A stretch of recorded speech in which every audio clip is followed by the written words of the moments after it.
करना चाहते हैं या फिर देवी या देवता की सवारी प्राप्त करना चाहते हैं, गद्दी लगाना चाहते हैं, आप समाज कल्याण की भावना रखते हैं और समाज कल्याण करना चाहते हैं, तो आपको जरूरी नहीं है कि किसी साधना को ही आप करें, कि कोई साधना आप करेंगे तभी आपको आपके इष्ट देव की कृपा मिलेगी, तभी आपको देवी या देवता की कृपा मिलेगी। आज मैं आपको एक ऐसे तरीके के बारे में बताने जा रहा हूँ, अगर आप उसको करते चले जाते हैं तो आपको देवीय कृपा भी प्राप्त होती है, साथ ही देवता की सवारी भी आती है। और देवता, जिस देवता की आप पूजा करते हैं, चाहे वो कोई भी हो, वो आपको आपका मार्गदर्शन भी करता है कि अब आपको क्या करना चाहिए, कैसे करना चाहिए। साथ ही आपके द्वारा पूछे गए प्रश्नों के उत्तर भी वो देवी या देवता देते चले जाते हैं, जिससे आपको सुगमता होती है उस पथ पर चलने के लिए।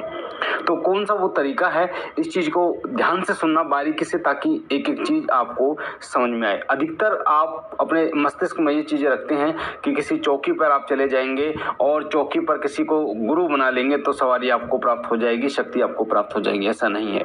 आप स्वयं शक्ति प्राप्त कर सकते हैं, स्वयं देवता की सवारी प्राप्त कर सकते हैं। उसके लिए करना आपको जो होगा वो होगा एक समय, यानी एक समय, एक आसन, एक माला के द्वारा, एक समय, एक आसन, एक माला से पर आपको जप करना होगा। यानी कि आपकी जो जाप करने का जो समय होना चाहिए वो एक ही होना चाहिए। आप अपनी पूजा का एक समय तय कीजिए। सुबह आपने समय तय किया, मान लीजिए 7 बजे आप पूजा पर बैठ जाते हैं, मंत्र जाप पर बैठ जाते हैं, 7 बजे आप जोत जला देते हैं, तो 7 बजे सुबह आपको अगले दिन भी 7 बजे जलानी है, उससे अगले दिन भी 7 बजे जलानी है, उससे अगले दिन भी 7 बजे जलानी है। सुबह का आपने 7 बजे का तय कर लिया, शाम का आपने मान लीजिए 6:30 का तय कर लिया, 7:30 का 6 आपने तय कर लिया, 8 बजे का तय कर लिया, यानी कि एक समय शाम का भी आपने तय कर लिया। तो आपको उसी समय पूजा के लिए बैठ जाना है, आपको उसी समय मंत्र जाप के लिए बैठ जाना है। तो पहला होता है समय। समय आप जब इष्ट देव को, देवता को जब आप समय देना शुरू करते हैं तो देवता भी आपको समय देना शुरू करते हैं। आप देखना, किसी व्यक्ति को अगर आप एक समय पर बुलाते हैं, 1 महीने तक 2-4 दिन भी अगर आप एक समय पर बुलाते हैं, तो उसको अपने आप ही पता चल जाता है कि आप इस समय आप उसको बुलाते हैं, तो वो पहले ही वहां पर आकर बैठ जाता है। इसी प्रकार से जब आप देवता को एक समय पर याद करते हैं, उनकी जोत बत्ती करते हैं, तो उनको ये पता चल जाता है कि मेरा सेवक मुझे इस समय बुलाता है, क्योंकि देवता को तो करोड़ों लोग बुलाते हैं, उनका आवाहन करते हैं, उनकी पूजा करते हैं, पर वो आपके पास कब आएंगे? जब आप उन्हें आमंत्रित करोगे तब वो आपके पास आएंगे, समय निकाल कर आपके पास आएंगे। तो जब आप एक समय पर उनकी पूजा करना शुरू कर देते हैं, तो वो भी जिस समय पर आप बैठते हैं उससे 5 मिनट पहले वो उस स्थान पर आकर विराजमान हो जाते हैं, ताकि आप उनकी पूजा पाठ, उनका जो भोग देंगे वो उसे स्वीकार कर सकें। तो इसलिए एक समय पर की गई पूजा का फल अनंत मिलता है। एक समय पर की गई पूजा का फल इस तरीके से मिलता है जिस प्रकार से आप कोई साधना करते हैं, 41 दिन की पूर्ण नियमों के साथ जो साधना करते हैं। तो पहला नियम आपका होना चाहिए, एक समय पर आपको पूजा करनी है। दूसरा, एक आसन का प्रयोग करना है। कई लोगों का ये प्रश्न होता है कि गुरुजी, हमारे आसन पर क्या हमारे भाई बैठ सकते हैं, क्या हमारे माता पिता बैठकर पूजा कर सकते हैं? तो मैं आपको बता दूं, एक साधक के लिए ये चीजें निजी होती हैं।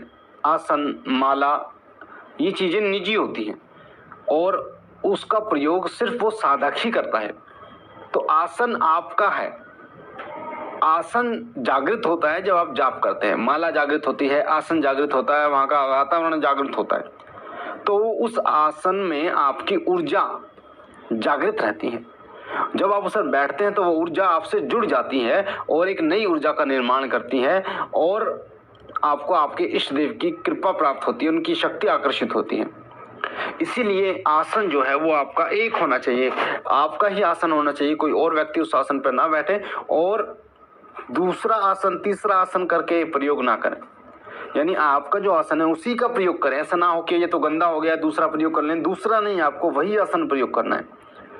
तीसरी चीज, माला। जिस तरीके से माला आसन आपका निजी होता है, उसी प्रकार से माला भी होती है निजी। जिस माला से आप जाप करते हैं उसी माला से आपको बार बार जाप करना है।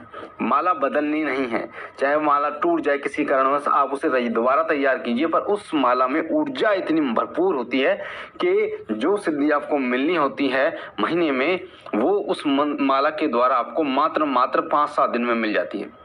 तो इसलिए उस माला से ही आपको जाप करना है। जिस माला से आप 1 दिन जाप करते हैं, 2 दिन जाप करते हैं, उस माला से कंटिन्यू आपको जाप करना है। तो ये जो चीज़ें होती हैं, आसन और माला, ये चीज़ें ऐसी होती हैं जो आपको देवता की सिद्धि दिलवाती हैं।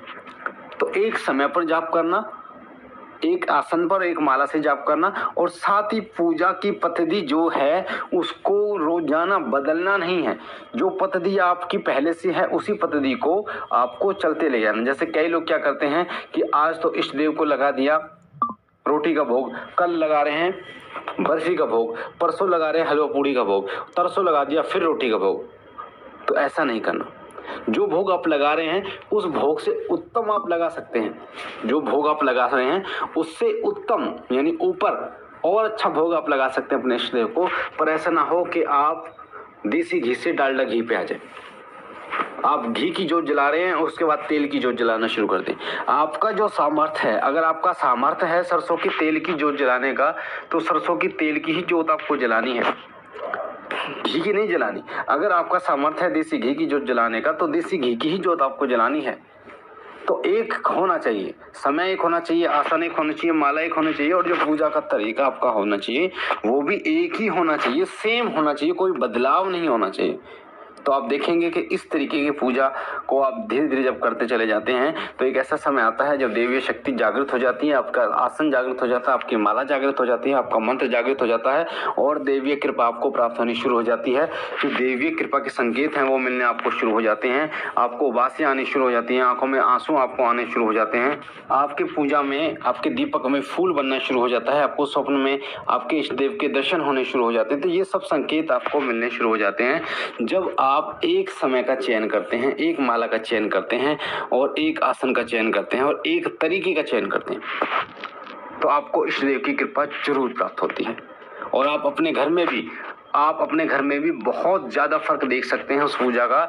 जो एक समय पर एक तरीके से पूजा करता है उसके घर में समृद्धि बढ़ती है, उसके घर में माता लक्ष्मी वास करती है, उसके घर में जो है वो बीमारियां पलायन कर जाती हैं उसके घर से, उसके घर में साक्षात देवी कृपा वहाँ पर विराजमान होती हैं, उनके कुलदेव और कुलदेवता प्रसन्न होते हैं, पितृ प्रसन्न होते हैं, उस घर में एकता का माहौल होता है, सब प्रेम पूर्वक रहते हैं। जिस घर में सेम एक ही तरीके की पूजा पाठ की पद्धति का इस्तेमाल होता है। तो आपको जानकर हैरानी होगी, बहुत ही विशाल फल की प्राप्ति आपको होती है जब आप इस प्रकार से पूजा करते हैं। तो इस प्रकार की पूजा कीजिए, और आप कुछ समय के बाद आप स्वयं अपने घर में इन चीज़ों को महसूस करेंगे कि जो आप एक ही तरीके से पूजा कर रहे हैं उसका फल आपको किस प्रकार से मिल रहा है। सबसे ज़्यादा आर्थिक रूप से आप मजबूत होते चले जाते हैं जब आप एक प्रकार से पूजा करना शुरू कर देते हैं। मुझे आशा है ये जानकारी आपको पसंद आई होगी। पहली बार अगर आप चैनल पे हैं तो शिव कृपा परिवार से जुड़ने के लिए वीडियो के नीचे जो लाल कलर का बटन है सब्सक्राइब का, उसे दबा के चैनल को सब्सक्राइब कीजिए, लाइक कीजिए, शेयर कीजिए, साथ ही बेल आइकन को दबाइए ताकि जो जानकारी हम डालें वो सबसे पहले आपको मिले। मैं बाबा भोलेनाथ से विनती करता हूँ कि बाबा भोलेनाथ आप पर अपनी असीम कृपा बनाए रखें, आपके घर परिवार में सुख समृद्धि लेके आए। हम मिलते हैं एक नई जानकारी के साथ, तब तक के लिए ओम नमः शिवाय, ओम नमः शिवाय, ओम नमः शिवाय।